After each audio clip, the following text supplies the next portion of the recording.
Macaulay की है।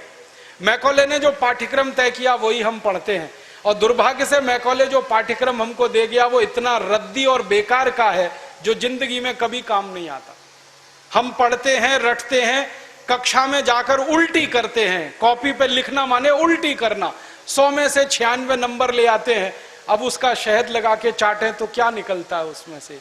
96 number. जिंदगी में काम नहीं आती वो शिक्षा। मैं मेरा उदाहरण देता हूं, सालों साल मैंने पढ़ाई की, मेरा जीवन खराब किया। मैं नहीं पढ़ता तो बहुत अच्छा होता। जितने साल मैंने पढ़ाई की, जितना पैसा मेरे माता पिता ने मेरी पढ़ाई पे खर्च किया, जितना पैसा मेरे ट्यूशन पे मेरे माता पिता ने खर्च किया, अगर मैं पढ़ने नहीं जाता वो सब पैसा बचता और मैं उससे कोई धंधा और व्यापार करता तो करोड़पति होता। क्या पढ़ाई हुई है मेरी?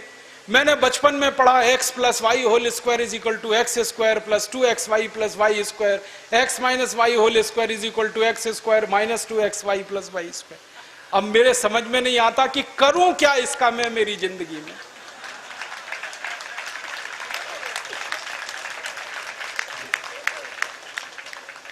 मेरे गणित के प्रोफेसर ने मुझको पढ़ाया, मैंने रटा, रट रट के दिमाग खराब किया, घंटों घंटों बर्बाद किए, किलो किलो कागज मैंने लिख लिख के खराब किए, और वो मेरी जिंदगी में आज तक काम नहीं आया। x + y² क्या करूं मुझे मालूम ही नहीं।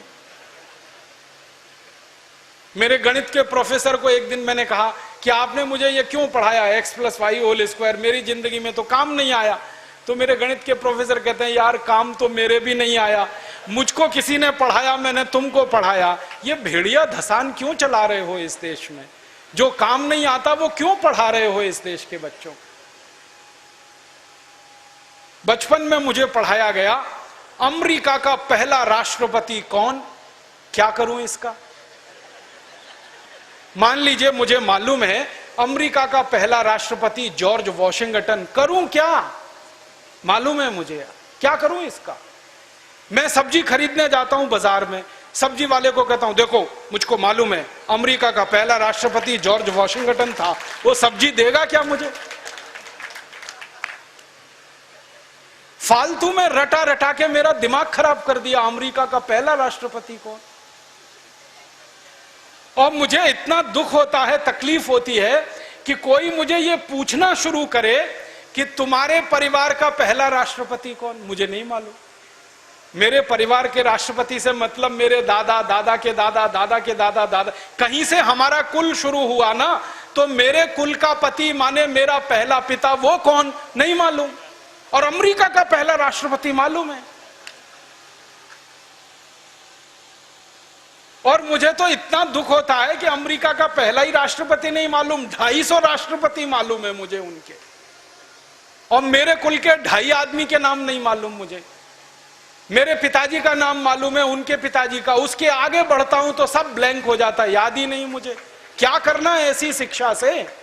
काम की क्या है ये? बचपन में मुझको पढ़ाया कनाडा का क्लाइमेट कैसा, कनाडा का, भारत का नहीं, कनाडा का। कनाडा की जलवायु क्या है, क्या करूं उसका कनाडा की जलवायु का? मैं तो कभी कनाडा जाने वाला नहीं, कनाडा मेरे घर में कभी आने वाला नहीं, उसकी जलवायु पढ़ के करना क्या है? मैं शिवपुरी में रहता हूं, मैं भोपाल में, ग्वालियर में रहता हूं, मुझे शिवपुरी की जलवायु मालूम है तो कुछ काम आने वाली है। कनाडा की जलवायु क्या काम आने वाली है? कभी जिंदगी में मौका मिला कनाडा जाने का, जिसका कोई दूर दूर तक संभावना नहीं है, तब जाके वो बात कभी काम आएगी। उसके लिए रट रट के, पढ़ पढ़ के दिमाग खराब कर दिया घंटों घंटों। ऐसा फालतू इतिहास पढ़ाया। अकबर बड़ा महान था, होगा, मैं क्या करूं? अकबर महान था, ठीक है, मैं क्या करूं उसका? मेरी जिंदगी में उससे क्या फायदा होने वाला है अकबर की महानता से? मतलब मैं कहना यह चाहता हूं कि जो ज्ञान हम ले रहे हैं हमारी शिक्षा में, वो जिंदगी में कभी काम नहीं आता। आप ईमानदारी से अपने बारे में एक दिन ये करना, मेरी बात है इसलिए नहीं, आपने जो जो पढ़ा है अपनी जिंदगी में याद करो, उसमें से कितना आपके काम आया। शायद आप 100 का नंबर निकालेंगे तो 5 भी काम नहीं आया, 5% भी काम नहीं आया। जो काम नहीं आया पढ़ा क्यों, फिर रटा क्यों उसको? और आप ऐसे सोचो, दूसरा उल्टा सोचो कि हमने जितना पढ़ा वो कितना हमें याद है। याद उतना ही रहेगा जो रोज काम आता है, बाकी कचरे को दिमाग निकाल के ऐसे ही फेंक देता है। जो याद ही नहीं रहे और काम नहीं आए उसको पढ़ना और पढ़ाना क्यों। तो मैंने सोचा कि शिक्षा व्यवस्था बदलना बहुत जरूरी है। हमारे बच्चों के ऊपर इतना बोझा हो गया है, इस बोझे ने बच्चों को खत्म कर दिया। कभी कभी तो मुझे इतना अफसोस होता है, अखबारों में खबर पढ़ता हूं 12वीं कक्षा का रिजल्ट आया, इतने बच्चों ने आत्महत्या कर ली। क्यों? फेल हो गए। बच्चे थोड़ी फेल हुए हैं, परीक्षा की पद्धति फेल हुई है हमारी, बच्चे फेल नहीं हुए।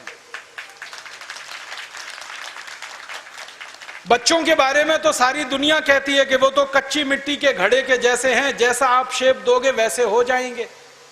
हमारे बच्चों को हमारे अध्यापक और परीक्षा वाले शेप नहीं दे पाए, इसलिए परीक्षा पद्धति फेल हुई है, बच्चे फेल नहीं हुए।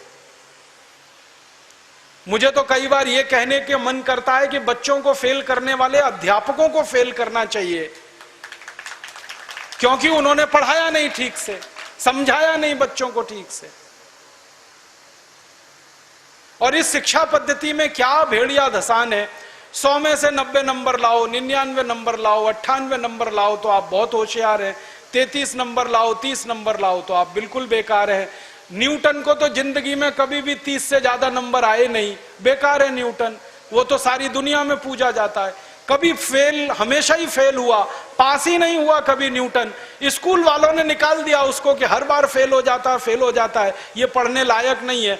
जब स्कूल ने निकाल दिया उसको, तब उसका दिमाग खुल गया और उसने गिरते हुए सेब को देख लिया और उसने गुरुत्वाकर्षण का सिद्धांत दे दिया। जो आदमी स्कूल में फेल हो गया था, अब सारी दुनिया उस पर पीएचडी करती है और उसके गुणगान करती है। माने फेल और पास होने से किसी व्यक्ति के जीवन का कोई लेना देना नहीं। आप आइंस्टाइन की अगर कहानी पढ़ोगे तो आइंस्टाइन तो 9 कक्षा के आगे पढ़ नहीं पाया कभी, निकाल दिया स्कूल ने उसको, क्योंकि वो कुछ और सोचता रहता था। स्कूल ने निकाल दिया और निकालने के बाद सारी दुनिया में E=mc² का जो सिद्धांत दे दिया, सारी दुनिया उसका गुणगान करती है और एक ऐसे आदमी को पूछती है जो स्कूल में 9 क्लास के आगे बढ़ा ही नहीं। मतलब मैं कहना चाहता हूं, 9 पढ़ जाए, 10 पढ़ जाए, 12 पढ़ जाए, 16 पढ़ जाए, इससे कुछ लेना देना नहीं। ज्ञान जो है ना, डिग्रियों से नहीं तौला जाता है। ज्ञान अलग चीज है, डिग्रियां बिल्कुल अलग चीज है। मैं तो इसी देश की कहानी देखता हूं। धीरूभाई अंबानी 9 क्लास फेल हो गया, पेट्रोल पंप पे नौकरी करना शुरू किया और रिलायंस नाम का एक एम्पायर खड़ा कर दिया जो सारी दुनिया में 4.5 लाख करोड़ का है। 9 क्लास फेल आदमी 4.5 लाख करोड़ का एम्पायर खड़ा करके छोड़ गया। इसका माने ज्ञान का डिग्री से कोई संबंध नहीं है। घनश्याम दास बिरला 4 क्लास पढ़े, स्कूल और गांव छोड़कर निकल गए, लोटा लेकर कलकत्ता पहुंच गए और इतना बड़ा खानदान बना दिया, बिरला एम्पायर, जो आज लाखों करोड़ का है। 4 क्लास पास आदमी ने किया। बिरला जी कहा करते थे कि क्लास पास करना कोई महत्व की बात नहीं है जीवन की तुलना में। तो हम जीवन को जीने वाली शिक्षा हमारे विद्यार्थियों को दें, ऐसी शिक्षा व्यवस्था हम बनाएं जिसमें डिग्री का महत्व ना हो, ज्ञान का महत्व हो, परीक्षा का महत्व ना हो, सीखने का महत्व हो, पढ़ाने का महत्व नहीं हो, सिखाने का महत्व हो। अध्यापक भी सीखें, विद्यार्थी भी सीखें, दोनों सीखने की प्रक्रिया में आगे बढ़ें। ऐसी एक शिक्षा व्यवस्था हम बनाना चाहते हैं और ये पूरी शिक्षा व्यवस्था मातृभाषा पर आधारित होगी, ये अंग्रेजी पर आधारित नहीं होगी। अंग्रेज आए तो अंग्रेजी आई, अंग्रेज गए तो अंग्रेजी चली जानी चाहिए थी। क्यों हमने रख लिया इस अंग्रेजी को? अंग्रेजी में पढ़ाते हैं अपने बच्चों को, मार मार के सिखाते हैं, बच्चे बेचारे अक्सर उसमें फेल हो जाते हैं। हिंदुस्तान के बच्चे गणित में पास होते हैं, भौतिकी में पास होते हैं, रसायन में पास होते हैं, अंग्रेजी में फेल हो जाते हैं। होना ही चाहिए उनको अंग्रेजी में फेल, क्योंकि अंग्रेजी विदेशी भाषा है। मुझे आप एक अंग्रेज बताइए और दिखाइए जो हिंदी में पास हो जाए, तो मैं अंग्रेजी में पास होकर दिखा सकता हूं। जब कोई अंग्रेज हिंदी में पास नहीं हो सकता तो हम भारत के विद्यार्थियों से क्यों अपेक्षा कर रहे हैं कि वो अंग्रेजी में पास हो? और अंग्रेजी भाषा नहीं है पास होने लायक, ये तो भाषा ही रद्दी है। इस भाषा का इतिहास जब मैंने पढ़ा, 5वीं शताब्दी में तो ये भाषा आई, माने मुश्किल से 1500 साल पुरानी है। हमारी भाषा तो करोड़ों साल पुरानी है, संस्कृत, हिंदी, मराठी, तमिल, तेलुगु, कन्नड़, मलयालम, ये तो 1500 साल पुरानी है। और दुनिया की सबसे रद्दी भाषा है अंग्रेजी, जिसकी कोई अपनी व्याकरण नहीं है जो शुद्ध हो और ठीक हो। आपको एक उदाहरण देता हूं। अंग्रेजी में एक शब्द है PUT, पुट, BUT, तो PUT पट होना चाहिए। CUT कट, BUT बट, तो PUT पट। अगर PUT पुट तो CUT कुट, BUT बुट, यही होना चाहिए ना। क्या मूर्ख लोगों की भाषा है, ग्रामर ही नहीं है। और परम मूर्खता की भाषा ये अंग्रेजी। एक शब्द है अंग्रेजी में, उसमें कहते हैं केमिस्ट्री, CHEMISTRY, केमिस्ट्री। तो यहां पे CH जो है ना का हो गया, ठीक है। तो केमिस्ट्री में CH का हो गया, तो चोपड़ा में कोपड़ा होना चाहिए। CHOPARA है ना, उसको चोपड़ा क्यों कहते हैं, कोपड़ा कहो। और CHOPARA को चोपड़ा कह रहे हो तो CHEMISTRY को केमिस्ट्री कहो। फिर एक जगह CH का है, एक जगह CH चा है, कुछ समझ में ही नहीं आता क्या इनका हिसाब किताब है। मूर्खों की भाषा है ये अंग्रेजी। और इस भाषा की कितनी बड़ी कमजोरी है। अंग्रेजी में एक शब्द है SUN, माने सन, माने सूरज। अब किसी भी अंग्रेज माई के लाल को मेरी चुनौती है कि इसका दूसरा शब्द अंग्रेजी में से निकाल के लाए। SUN का पर्यायवाची है ही नहीं, लाएंगे कहां से? पूरी अंग्रेजी में सन का पर्यायवाची नहीं है, माने दूसरा शब्द नहीं है जो सूर्य को बता सके। अब हम संस्कृत की बात करें, सूर्य एक शब्द है, दिनकर, दिवाकर, रवि, भास्कर, मार्तंड, 84 शब्द हैं हमारे पास संस्कृत में। अंग्रेजी में एक ही है। एक शब्द है अंग्रेजी में मून, एक ही है, चंद्रमा। और हम संस्कृत में 56 शब्द हैं चंद्रमा के लिए।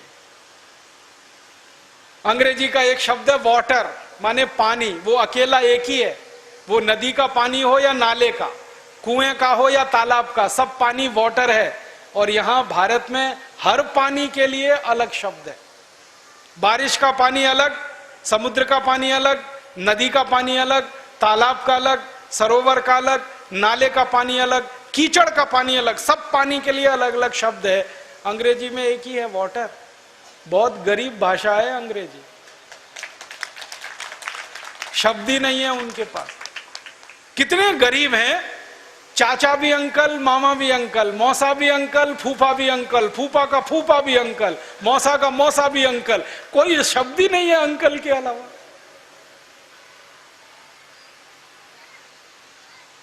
और चाची, मामी, मौसी, सब आंटी, कोई दूसरा ही शब्द नहीं है उनके। हम तो मूर्ख लोग इस अंग्रेजी में फंस गए। अकल नहीं हमारी तो मारी गई है। हमारे देश में जो अंग्रेजी पढ़ गए ना, अकल उन्हीं की मारी गई है। जो नहीं पढ़े वो बहुत होशियार। पता है, मैं कुछ लोगों के घरों में जाता हूं। मैंने जिंदगी में एक नियम बनाया, वो नियम यह है कि होटल में खाना नहीं खाऊंगा, होटल में ठहरूंगा नहीं। तो झक मार के मुझे घरों में ही ठहराना पड़ता है, खाना खिलाना पड़ता है, क्योंकि मैं खाता नहीं, होटल में ठहरता नहीं। तो हर बार नए नए घरों में जाता हूं खाना खाने, रहने के लिए। तो अंग्रेजी पढ़े लिखे लोगों के घर में भी जाता हूं, तो वो कैसे मूर्ख दिखाई देते हैं मुझे उसका उदाहरण बताता हूं। वो ना तो अंग्रेज है ना तो हिंदुस्तानी है, खिचड़ी है बीच की। और वो खिचड़ी कैसी है, किसी के घर में गया तो पिताजी का नाम घर में रामदयाल, माताजी का नाम गायत्री देवी, बेटे का नाम टिंकू। अब मैं यही पूछता हूं कि रामदयाल और गायत्री देवी का टिंकू कहां से आ गया?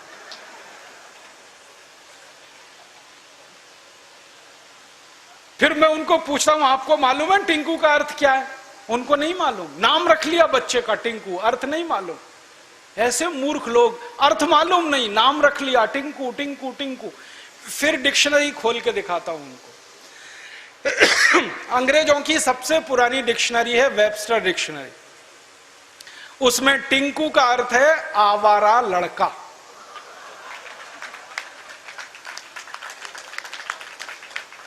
जो लड़का बाप की ना सुने, मां की ना सुने, वो टिंकू है। और हम क्या कर रहे हैं पढ़े लिखे मूर्ख लोग, आज्ञाकारी लड़के को टिंकू टिंकू टिंकू बोल बोल के आवारा बनाने की तैयारी कर। ऐसे अंग्रेजी मूर्खों के घरों में जब मैं जाता हूं तो ऐसे ही नाम मिलते हैं, बबली, डबली, डब्लू, बबलू। क्या मतलब है डब्लू, बबलू, बबली, डबली? डिम्पल, ट्विंकल, कुछ मतलब ही नहीं। कुछ भारत में नाम की कमी हो गई है क्या? और इससे भी बड़ी बड़ी मूर्खताएं मैं देखता हूं। कोई अधकचरे हिंदुस्तानी, माने आधा अंग्रेज आधा हिंदुस्तानी के घर में जाऊं तो इंप्रेशन जमाने के लिए, माने रौब जमाने के लिए अंग्रेजी झाड़ेगा। हाँ, भले गलत सलत, लेकिन झाड़ेगा जरूर, रौब पड़े उसके ऊपर। वो क्या कहेगा? हिंदी में भी बोल सकता है, वो बात नहीं बोलेगा। वो कहेगा ओ Rajiv Dixit, she is my missus. तो मैं पूछता हूं really she is your missus? क्योंकि उसको मिसेस का अर्थ नहीं मालूम। मिसेस का अर्थ जानते हैं क्या है? हर देश की अपनी सभ्यता, अपनी संस्कृति होती है, तो उसमें से निकले हुए शब्द की भी अपने इतिहास और संस्कृति की व्यवस्था होती। इंग्लैंड की सभ्यता कैसी है मालूम है? इंग्लैंड की सभ्यता में एक सबसे खराब बात है जो आपको कभी पसंद नहीं आएगी, कि वहां एक स्त्री और एक पुरुष जिंदगी भर साथ कभी भी नहीं रहते, बदलते रहते हैं। जैसे हम कपड़े बदलते हैं ना, वैसे वो एक दूसरे को बदलते रहते हैं। एक पुरुष की 20 स्त्रियां हो सकती हैं, एक स्त्री के 20 पुरुष हो सकते हैं। मेरे कई दोस्त हैं इंग्लैंड और यूरोप में जिनकी 40-40 शादियां हुई हैं, 41वीं करने को तैयार। ये उनके यहां चलता रहता। इसको उनकी भाषा में कहते हैं एक्स्ट्रा मैरिटल अफेयर्स, पर स्त्री गमन पर पुरुष गमन। तो एक पुरुष कई स्त्रियों से संबंध रखता है, एक स्त्री कई पुरुषों से संबंध रखती है। तो पत्नी को छोड़कर जितनी स्त्रियों से संबंध रखने वाले होते हैं वो सब मिसेज में जाते हैं। माने मिसेज का अर्थ है धर्म पत्नी को छोड़कर कोई भी महिला जिसके साथ आप बिस्तर में रात को सोएं, वो मिसेज होती है, पत्नी को छोड़कर। अब यहां धर्म पत्नी को मिसेज बनाने में लगे हुए हैं मूर्खों के मूर्ख, पता नहीं कहां से पैदा हो। मिस्टर का मतलब उल्टा है, पति को छोड़कर कोई भी पुरुष जिसके साथ आप रात बिताएं वो मिस्टर होता है। यहां पति को मिस्टर बनाने में लगे हो। छोड़िए इन अंग्रेजी शब्दों को, इनमें कुछ दम नहीं। और एक तो सबसे खराब अंग्रेजी शब्द है, पता नहीं लोग बोलते कैसे हैं उसको, मैडम। आप जानते हैं मैडम कौन होता है यूरोप में? अंग्रेजों की संस्कृति में जहां पर पर स्त्री गमन होगा वहां वैश्यावृत्ति होने वाली है कि नहीं? पर स्त्री गमन, पर पुरुष गमन, वैश्यावृत्ति चरम पर होगी। तो वैश्याएं जो अपने कोठों को चलाती हैं, अपने वैश्यावृत्ति के काम में लगी हुई वैश्याओं की जो प्रमुख वैश्या होती है उसको मैडम कहते हैं।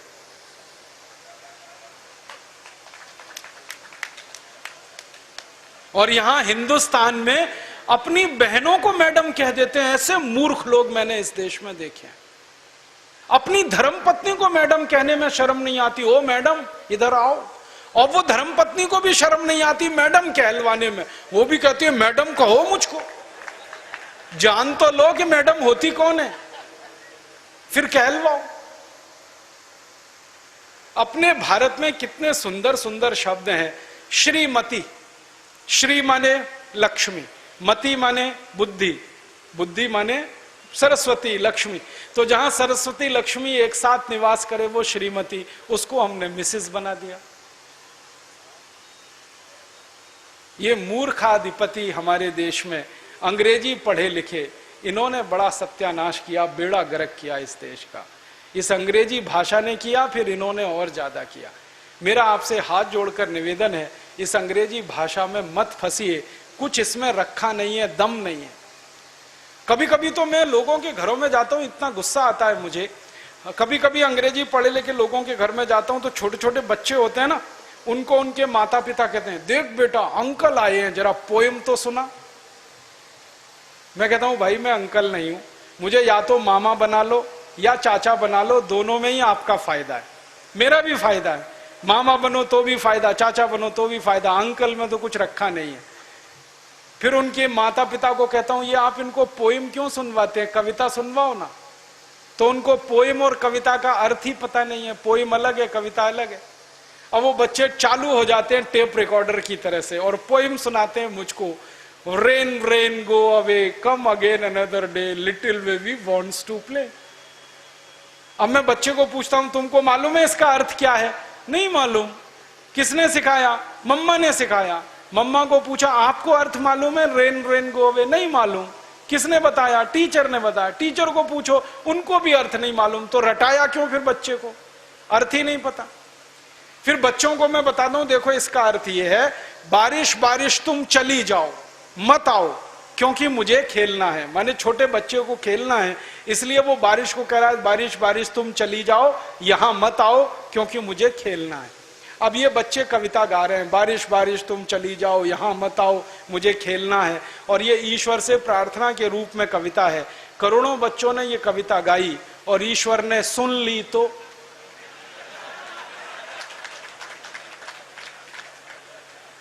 बारिश को वापस बुला लिया। तो क्या होने वाला है? बारिश नहीं होगी। बारिश नहीं होगी तो सूखा पड़ेगा।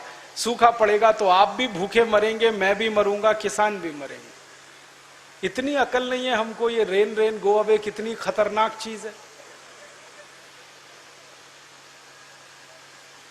हमारे भारत में 60% खेती बारिश पर होती है, 40% खेत में ही सिंचाई की व्यवस्था है। जब 60% खेती बारिश पर हो तो बारिश ज्यादा होनी चाहिए इस देश में। ऐसी कविताएं हम बच्चों को क्यों नहीं सिखाते? लेकिन वो कविताएं मातृभाषा में हो सकती हैं, अंग्रेजी में नहीं हो सकते। मैं एक मराठी मातृभाषा की कविता सुनाता हूं आपको, अर्थ बहुत सीधा है उसका। वो कविता है, ये रे पाऊसा तुला देतो पैसा, पैसा झाला खोटा, पाऊस आला मोठा। ये रे माने आओ आओ, जल्दी जल्दी बारिश तुम आओ। पाऊसा माने बारिश। मराठी में कह रहे हैं, बारिश बारिश तुम जल्दी जल्दी आओ, नहीं आओ तो मैं पैसा देने को तैयार हूं, तुम आ जाओ, क्योंकि मुझे बारिश की जरूरत है, क्योंकि खेत को पानी की जरूरत है, क्योंकि 60% खेती बारिश पर आधारित है। तो भारतीय कविता बारिश को बुलाने वाली होती है और अंग्रेजी कविता बारिश को भगाने वाली होती है। क्योंकि इंग्लैंड में मौसम खराब रहता है, कभी भी बारिश आती है, इसलिए वहां के बच्चे कहते हैं रेन रेन गो अवे।